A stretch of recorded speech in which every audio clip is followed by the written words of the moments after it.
Halo kawan semua, kali ini Vin Podcast ini ingin membagikan cerita tentang pengalaman teman saya yang bernama Clara. Yuk mari kita dengerin. Hai guys, kenalin nama gue Cleo. Sebenarnya nama samaran sih. Nama asli gue yang gak jauh dari kata nama Cleo ini. Gue tinggal di Bekasi, yang alamatnya nggak perlu lah ya gue kasih tahu di mana. Jadi gue mau cerita tentang pengalaman gue yang serem. Ya nggak tahu sih serem apa enggak menurut kalian, cuman yang menurut gue serem.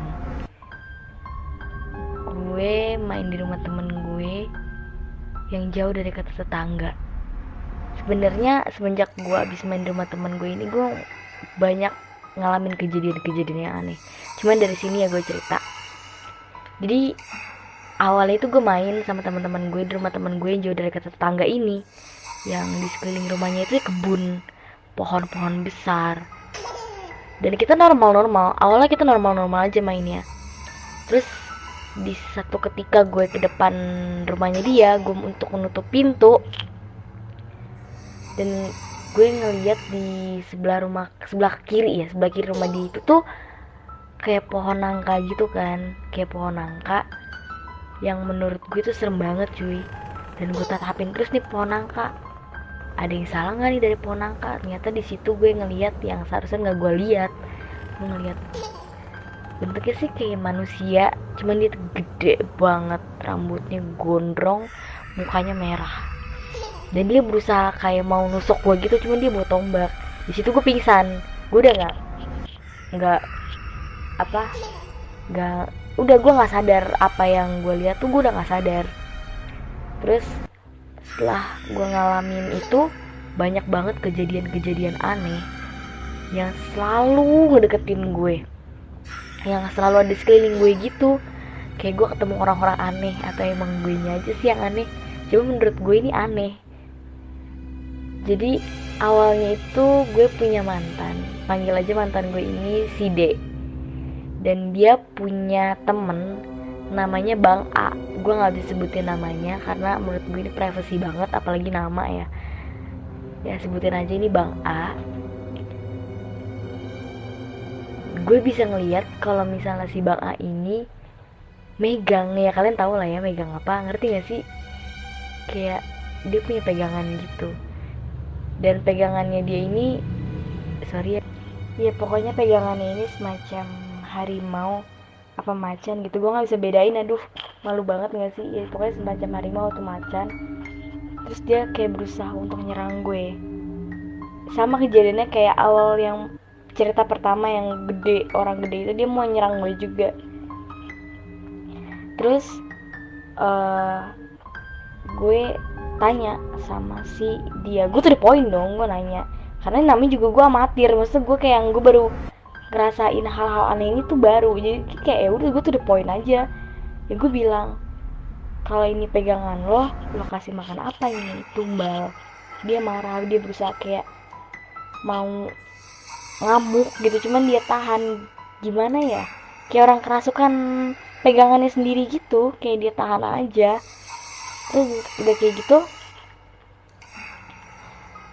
gue inget banget itu, gue pulang, terus dia ngomong, si abang A ini ngomong ke mantan gue yang D, mantan gue si D ini ngomong kalau misalnya uh, gue itu punya kelebihan, cuman gue nggak sadar ya kelebihan gue apa, cuman nih dia ngomongin kayak gue punya kelebihan aja, terus kayak orang lain gak punya ya gue punya.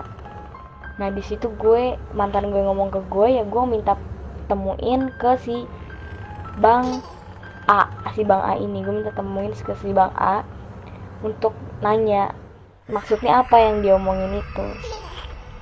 Kita ngobrol-ngobrol-ngobrol tentang yang jauh lebih jauh lah ya. Akhirnya gue sama si bang A ini uh, kayak saling jawab menjawab gitu. Jadi si bang A ini ngasih pertanyaan yang gak masuk di akal, yang gue gak perlu lah kayak contohin ke kalian apa pertanyaannya, cuman ya ini pertanyaannya yang gak masuk di akal aja menurut gue. Terus tapi yang anehnya itu gue bisa jawab semua pertanyaan dia dengan plong-plong aja, dengan santai-santai, padahal gue padahal gue ngerasa gue nggak jawab, tapi gue ngejawab gitu, ngerti gak sih? Kayak gue nggak ngerasa gue jawab tapi gue nggak jawab sebenarnya gitu, kayak itu bukan gue aja gitu, ngerti gak sih? Terus dia kayak gitu, setelah itu dia cerita ke mantan gue kalau gue itu ada yang ngejagain katanya kakek-kakek kulitnya putih, ya ngasih lah dia ciri-cirinya, rambutnya ada gondrong gitu, sama gondrong cuman dia nggak gondrong-gondrong banget gitu, kayak kriwil gitulah. Terus dia kayak gitu,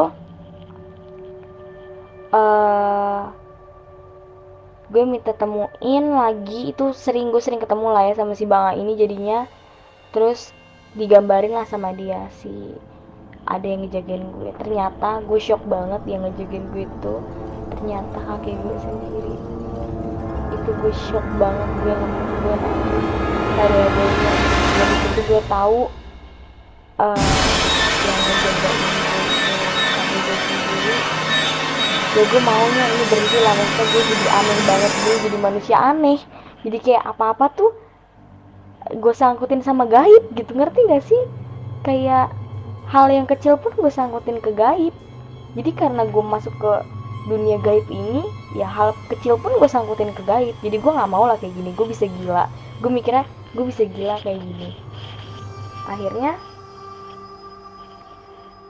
si Bang A ini punya perjanjian yang gue nggak, itulah ya, nggak perlu ceritain ke kalian ya. Pokoknya singkatnya perjanjiannya, gue nggak akan bilang ke siapapun kalau dia megang gitu, tapi dengan syarat ya dia bantuin gue untuk keluar dari zona ini, maksudnya dari zona gaib ini. Akhirnya dia nyuruh gue untuk cuci kaki, cuci tangan, tidur jam 9 malam, nanti tepat di jam 12 malam gue dikasih mimpi, tapi itu kejadian gitu, ngerti gak sih? Bukan mimpi tapi kejadian, gimana ya, kayak mimpi tapi gue ngerasain sendiri gitu, gue ngalamin kayak dejavu gitu loh, ngerti gak sih?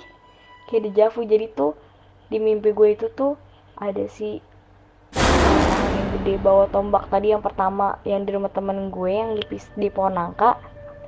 Terus ada kakek gue, terus ada si temen gue yang yang si si macan-macan ini, kan harimau jadinya, pokoknya si macan-macan ini tuh mereka kayak bertengkar gitu. Cuman si abang A ini ngomong, lo nggak usah ngeliatin, lo tutup mata aja, lo tutup mata, nanti lo bisa ke aneh-aneh gitu. Jadi mungkin gue bisa gila atau gimana, gue nggak ngerti, cuman gue bisa tutup mata aja.